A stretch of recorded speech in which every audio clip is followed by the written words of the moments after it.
মাছ তো করতে আসো জিগাইলে না তো যে মাছ কয়টায় কিনছি 22টা কই মাছ 300 টাকা আনছি 350 টাকা চাইছিলে তো এখন কিনে দিচ্ছি না ঠকছি যেছেন ঠকবেন কা ওই যে দাও মাছটা লাফাইতেছে তো কঠিন পেরান আর আনতে গেলেও লাফাইবে মাছ দু গেল ইয়ে যাই তোমার হাউড়ি দিয়ে দিয়েই আর তুমি মশলাটা তো গুছাই দাও মাছ তরকারি ধোয়া হয়ে গেছে এখন রান্না করবো পেঁয়াজ রসুন বাটা হলুদ মরিচ লবণ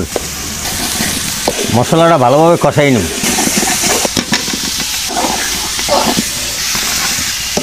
তরকারিটা মাছের সাথে কষাই নেব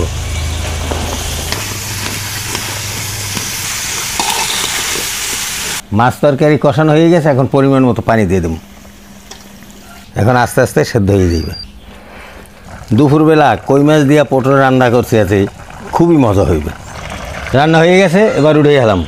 কালারটা কত সুন্দর আছে পটল দিয়া কই মাছ রান্না হয়ে গেছে এখন খামো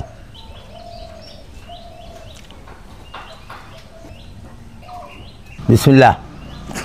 পুকুরের কই মাছ আর পটল মজার কথা বললে আর শেষ করতে পারবো না এত মজা লাগে